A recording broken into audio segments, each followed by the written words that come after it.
to Before You Vote. I'm Mike Broomhead. This CW7 program is here to help you, the voter, understand the 2024 primary election.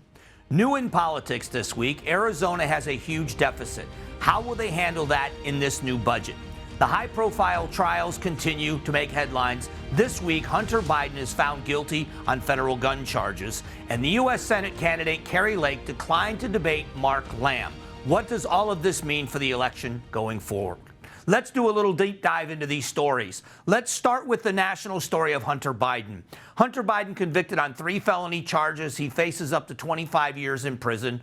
But the question for me is more about the Second Amendment. The Second Amendment says shall not be infringed.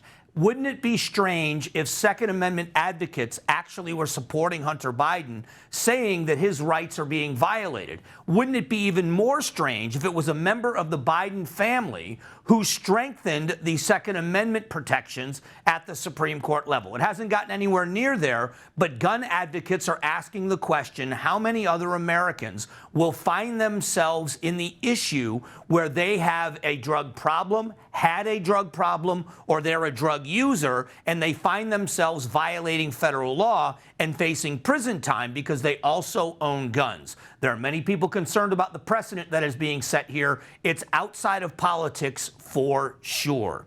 Secondly, let's talk about the state budget, because I think that's the biggest of the local issues. State budget, about $1.3 billion deficit. If you look at the hundreds of millions of dollars they are talking about taking out from some state agencies, it sounds like big numbers. But it actually is 3.45% on average, with the highest cut being 4% in one of the state agencies. Now, there are some that are protected, child services, DPS, they won't have any cuts. But there will be some that will have up to 4% in cuts. The question I have about these cuts is this. If the American families, if Arizona working families are finding themselves having to make cuts, I guarantee you they're more than 4%. Can the state still provide the services necessary to the citizens of Arizona and at the same time cut their budgets by an average of less than 3.5%? I think most in Arizona believe that they can, but we will see. Remember, you have only a 1-seat majority for the Republicans in the House and the Senate and a Democrat governor, and they all have to agree on this budget plan. That's going to be the trick, is trying to get them to all agree on that budget plan as well. One of the other stories that's making headlines is Senate candidate Kari Lake. You know, she ran for governor last time around. She was defeated by the current governor, Katie Hobbs. And during that time frame, our current governor refused to debate then candidate Kari Lake. Well, the roles have been reversed. Kari Lake is now running for the United States Senate. She has declined a debate with the other Republican candidate, Sheriff Mark Lamb from Pinal County. How will this be perceived by voters? Why is she not debating? She has been focusing, and if you look at the poll numbers, she's been very far ahead in the polls. She has been focusing her campaign on her Democrat opponent, who is running unopposed in Ruben Gallego. But within Republican circles, will Republicans go against this? All right, first up on the show, how could the recent news around abortion and contraceptives impact health care for doctors and women alike? An Arizona OB/GYN tells us her side of the argument. Later in the show, how will local law enforcement agencies be affected by HCR 2060 if it passes? The sheriff of Pima County joins us with his opinion. We'll be back in exactly 60 seconds.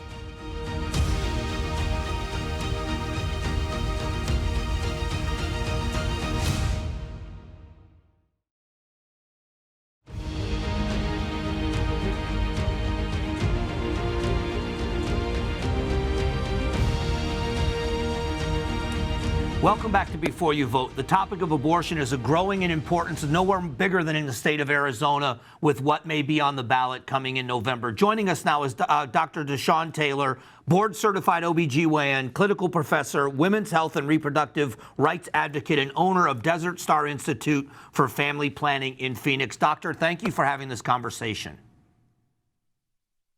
Thanks for having me. I want to start with the question about the ballot initiative that will probably be on, and there may be another one. Can you talk to me about that ballot initiative, and do you think as it's written it will pass? And if it passes, what will it do? I can answer the question related to, do I think it will pass? In terms of the language, I am not really very informed about how the language itself came about, but I will say that Arizonans are very enthusiastic about this initiative. More than enough signatures have been collected to likely make it past any challenges to the signatures. And many of us here are confident that with that initiative on the ballot, that voters will overwhelmingly vote for it, and we'll see that abortion will be enshrined into the Arizona Constitution. When we look at the issue of abortion access, many people talk about it. Even in this piece, this proposition, it talks about the viability of a pregnancy. Is there a question, or shouldn't we be talking about that viability point of when does life begin and when should that child in the womb be protected? Is that part of this conversation, or is the conversation solely about a woman's right to choose? I am an advocate of a pregnant person's ability to be the moral authority over their lives and make the decisions they feel is best for themselves and their families. Therefore, when I am thinking about this ballot initiative, I'm thinking about it as one of multi-pronged approach to ensure and expand access to abortion for the people of Arizona. Ultimately, I don't believe that the state has an interest in someone's pregnancy. I think it is the person and the people that they choose to help with any decision about if, when, and how to either start or add to their families. That's a very important decision for people to make. And whether or not we as individuals outside of those circumstances believe or think we would do something different is honestly not a reason to pass legislation to limit people's opportunities. And I agree with part of what you're saying in that my belief should not interfere with your beliefs. But at some point, that child becomes a human being. Does it become a human being inside the womb, or is it only become a human being outside the womb? If it's a human being in the womb, at some point, it gets the same constitutional protection. And I know we're having more of a moral/legal conversation, but I think that's what most people wrestle with on this issue. I agree that people wrestle with this issue. And I think that, and honestly, when life begins has been something that's been heavily debated over the course of time. And honestly, the Catholic Church's opinion of it has changed over the course of time. I think, this is conversation for philosophers and theologians, but everyday people will want and need an abortion when they feel like they want and need it. And so oftentimes a lot of this ideology goes out of the window when an individual person finds them unintentionally pregnant or otherwise with a pregnancy that risks their health, or some other reason that people get abortions. So I think we can wax poetic about this for hours, days, and months and years. But at the end of the day, my experience as an abortion provider for 23 years has shown me it doesn't matter what a person's ideology is. At the end of the day, when they are pregnant and don't want or need to be, regardless of their ideology, they're going to have an abortion. And so the question for us is, what are we doing to make sure that people get the care that they need, that they can access it where they live, that they can afford it, and that all the conditions are met for them to otherwise parent their children that they already have in safe and sustainable communities. Doctor, I appreciate the insight. I do, and your advocacy. I always want to have a reasonable conversation and debate, and I appreciate having that with you because I think it's one we're going to be debating for a long time, certainly well past November. So thank you so much. Thank you. This is a topic we're going to be debating for a very long time. Conversations like this make you think. Be an informed voter. We'll be right back. Coming up next, where do Arizona voters stand on abortion? We take a look at the latest data in tracking Arizona. Later in the show, Pima County Sheriff shares his opinion how HCR 2060 could affect local law enforcement. This is Before You Vote.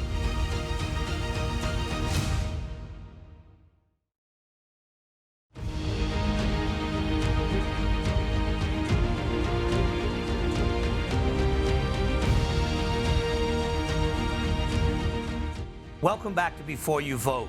It's our Tracking Arizona segment. Once again, we are joined by David Byler, Chief of Research from Noble Predictive Insights. Thanks again for joining us, David. Thank you. All right, this week we're going to dive into the topic of abortion. A couple of things I want to get clarification on. When it comes to politicians regulating abortions, it looks like the majority of people want them out of it. Can you explain that chart? Right. So what we have is a ballot measure that we tested, which would allow politicians essentially some authority over regulating abortion. And we had 52% opposed and 25% supportive of that measure. And you had splits with sort of both the support and the opposed camps in each party. What I'm seeing here is that abortion is an important issue and people want to make these choices directly. Both Republicans and Democrats are interested in keeping this sort of authority for themselves. And it makes sense. Arizona is a swing state. If you're a Democrat, you don't want a Republican-controlled legislature deciding on abortion rights. If you're a Republican, you don't want a Democratic governor deciding on abortion rights. It's sort of people taking this important issue and saying, I want it in my hands. Okay, but the other chart shows an even split with voters that are talking about viability and a condition on viability. Doesn't that mean that the government has to get involved in stating when viability is? Right. So I think this question gets at a different instinct that people have around abortion, which is that there is some middle ground. You have some people from the pro-life side who say, okay, I'm okay with abortions at an early point. Or some people who are on the pro-choice side generally who say, okay, yeah, but you can't have abortions past a specific point. I'm okay with that restriction. And so I think what this fetal viability question is getting at is that there are people on both sides of this debate that are willing to come part of the way. And that's why you have a more even split on this than you have on some other questions. Is there polling that shows that this is growing in importance to voters as far as an issue they would turn out for? Yes, specifically on the Democratic side, we have polled most important issue and top 3 most important issues over and over and over again. And we have seen a dramatic shift where Democrats are saying that this is important to them and this is sort of falling off for Republicans who, saw a win for their side when Roe was overturned. So yes, this is a turnout issue for abortion. This is part of why Democrats are doing so well in special elections. It really gets their base moving. Thanks again, David, for your insight. Thank you. We'll be back in a moment on Before You Vote. Coming up, will HCR 2060 be a burden to local law enforcement? The Pima County Sheriff shares his opinion. This is Before You Vote.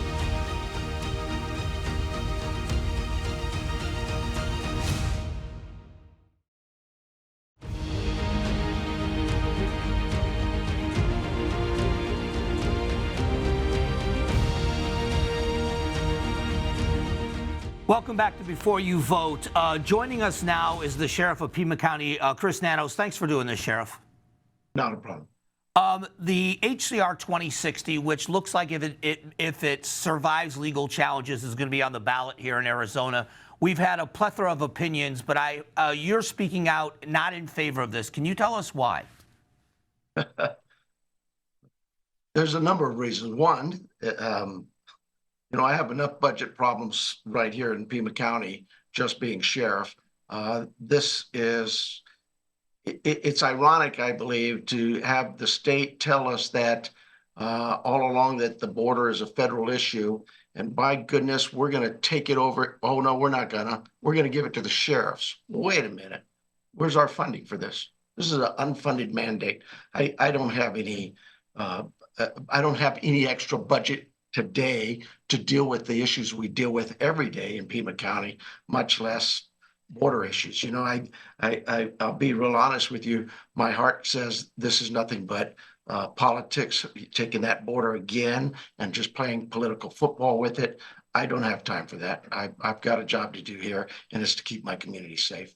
Okay, so the two things, because I've addressed this with some of the legislators, and I want to get your response to them. One of them is that it's not a mandate, that it's a tool in the toolbox, that your deputies would not have to do this if you say that they didn't. And then secondly, the other part of it, they say that this pertaining to border only in the sense that you have to actually witness somebody crossing the border, have evidence that they've crossed to even enforce this. So it may not affect counties that are not directly border counties. So I don't buy that. You put a law on the books and then say, well, it's up to the sheriff now. That is so ludicrous. You're wasting everybody's time then. Either you want the law enforced or you don't. I'll be very honest with you. I have the largest linear border with Mexico than any county in the country. And we work with Border Patrol here, the Tucson sector, the largest populated Border Patrol sector in the country. Some 6,000 agents right here in Tucson sector that help control that border. I have daily, 3 times a day actually, contacts with Border Patrol Chief John Modlin, the Border Patrol Chief here in Tucson. We speak continuously. All of the law enforcement leaders in this valley speak continuously. He knows real clear. If he needs my help, he's got it. Just as if I need his help, he's got it. We always assist our federal partners and anybody in law enforcement. That's not the issue here. The issue is this. It's Border Patrol's job to enforce that border, not some county sheriff. Sorry, it just doesn't belong to me. I have a number of issues. I have a jail that needs replacing for what, $850, $900 million. Who's giving me that money? No, this is nothing more. If they're being honest at that state legislature, if they're being honest, they would tell you this is either politics or it's racism. And that's how I see this. So the other argument, and I'm just giving them to you because I love these responses from you. Texas has done what they're doing, and they are seeing a shift of traffic because the cartels are sophisticated. They're moving them to Arizona. They're moving them to Southern California. If Arizona doesn't do something of their own to send the message to the cartels, we are going to be overwhelmed even more than we are at the border, and it's going to cost us even more money. That could be a big issue as well, that something needs to be done at the state level. I think that's hogwash too. I think it's more rhetoric, just playing politics because it's an election year. Where's all this conversation in the off years? What somebody said the other day, why now? Why is Biden doing this executive order now? And you know, the real question should be, why didn't Congress, federal Congress, our US Congress, why did they not do anything about this? Not just this year, for the last 60 years. I've lived my life on the border. I was born and raised in El Paso, Texas, on the border. No, this is really a federal government issue. What I tell the voters is, your vote counts. It's important. Don't put this on a county sheriff. Don't let the state tell you, oh, we'll let the county handle it. Where's the state's involvement in this? If they want this so bad, where's the state sending DPS to the border? Why don't they do that? No, it doesn't fly, it doesn't set well. You know, I have a community of over 1 million people here who depend on my agency to be properly staffed, to be able to provide them public service for public safety issues that mean something to them every single day. My border is there. I understand it. Border Patrol knows how to get a hold of us. We share resources all the time, but we're not going to take on responsibility for something that the federal government has literally passed the buck. This isn't a Biden-Trump thing. This is 67 my entire life of border issues that somebody, for some reason, through the years decided, hey, you know, this is kind of a good political topic. We can just kick it around forever. Nobody wants solutions. They just want to drag it out further. Sheriff, I appreciate the comments as always. It's always want to reach out to the law enforcement experts. Thanks for your time. Thank you, sir. We'll be right back.